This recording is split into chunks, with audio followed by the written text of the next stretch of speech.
Hello, bachcho. Let's read the question. The question says, read the extracts given below and answer the questions that follow each. Let's read the extract now.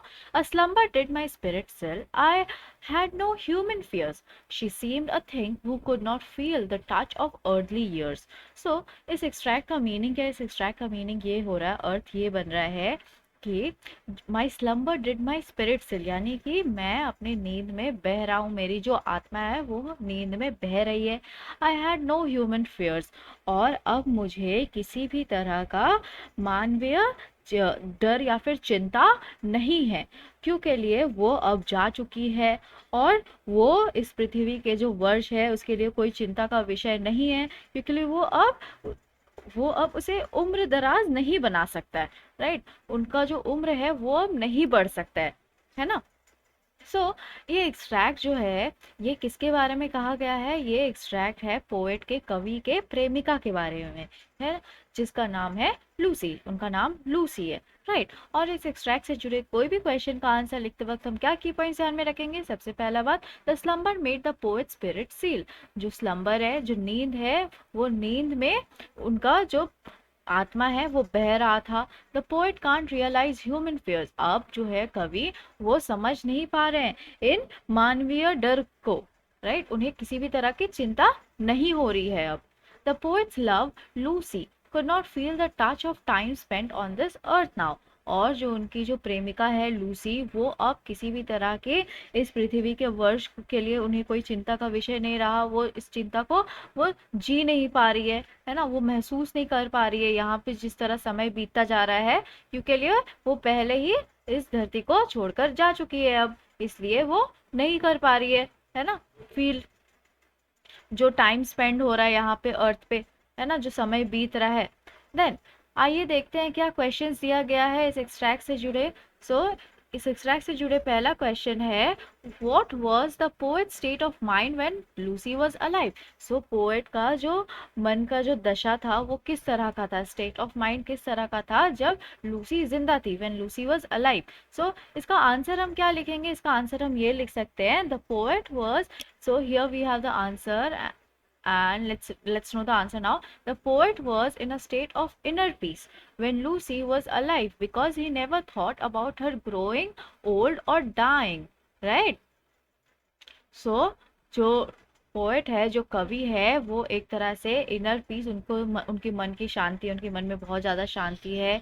क्यों? जब Lucy जिंदा थी उस वक्त की ये बात है, कवि के मन में बहुत ज़्यादा शांति है, क्योंकि लिए उन्होंने कभी इन सब बारे में सोचा नहीं था कि जब वो बूढ़ी हो जाएंगी या फिर वो मर जाएंगी तो क्या होगा उनका। Right, let's frame the answer now. The poet was in state of inner peace when Lucy was alive because he never thought about her growing old or dying. Now let's see the next question. आइए देखते हैं दूसरा question क्या है। Why didn't the poet have any human fears? Poet के मन में, कवि के मन में किसी भी तरह के जो मानवीय डर है वो क्यों नहीं थे? इसका आंसर हम क्या लिख सकते हैं? इसका आंसर हम ये लिख सकते हैं, the poet didn't have any human fears because his beloved died and he was in slumber. जो कवि है उन्हें किसी भी तरह का मानवीय डर नहीं बचा उनमें, क्योंकि लिए उनकी जो प्रिय थी, उनकी जो प्रेमिका थी, वो उनका मृत्यु हो गया है ना, वो गुजर चुकी है, और जो कवि है वो अभी गहरी नींद में है। However, after realization he was in peace of mind। लेकिन जब वो इन सब बातों को समझते हैं और समझने के बाद वो उनकी मन की दशा कैसे होती है, तो वो उनका जो हालत है वो काफी ज्यादा सुधार आता है उनमें और उनके मन में शांति होती है। तब he was content that the ravages of time will not affect her, she has turned immortal and part of nature। और किसी न किसी जगह उनको एक संतुष्टि थी, क्योंकि लिए ये जो ढल रहा है ना, वक्त के संग हम ढलते जा रहे हैं, हमारा उम्र ढल रहा है। राइट, ये सारी चीजें ना उन्हें अब इफेक्ट नहीं करने वाली है, क्योंकि लिए वो अब बदल चुकी है, वो अमर हो चुकी है। राइट, वो अब अविनाश हो चुकी है ना, उन्हें उनका कोई नाश नहीं कर सकता है।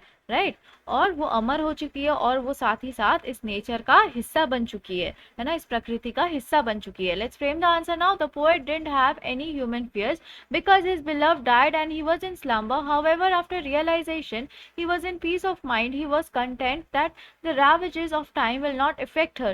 She has turned immortal and part of nature. Now, let's see the last question. So, the last question asks, what does the poet mean by the touch of earthly years? सो ये जो फ्रेज दिया हुआ है, ये जो expression दिया हुआ है, इससे क्या मतलब निकाल रहे हैं कवि, क्या मीनिंग बोलना चाह रहे हैं, है ना, क्या कन्वे करना चाह रहे हैं? सो क्या एक्सट्रैक्ट है? The touch of earthly years.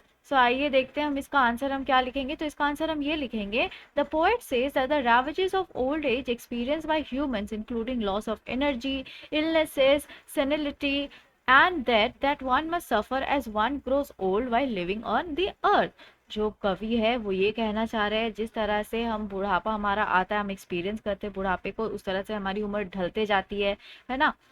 ये ह्यूमंस बेसिकली सफ़र करते हैं इससे, है ना, जो इंसान होते हैं उन्हीं के साथ ऐसा होता है. और साथ ही साथ क्या होता है, उनके अंदर से जो ताकत है वो लॉस हो जाता है, वो निकलते जाता है, वो ज़्यादा ताकत, उतनी एक्टिव नहीं रहते वो लोग, है ना, और काफ़ी सारे उन्हें बीमारियां होने लगती है और साथ ही साथ बुढ़ापा आने लगता है और मृत्यु से भी उन्हें गुजरना पड़ता है जैसे जैसे उनकी उम्र बढ़ती जाती है, अगर वो धरती पे रह रहे हैं.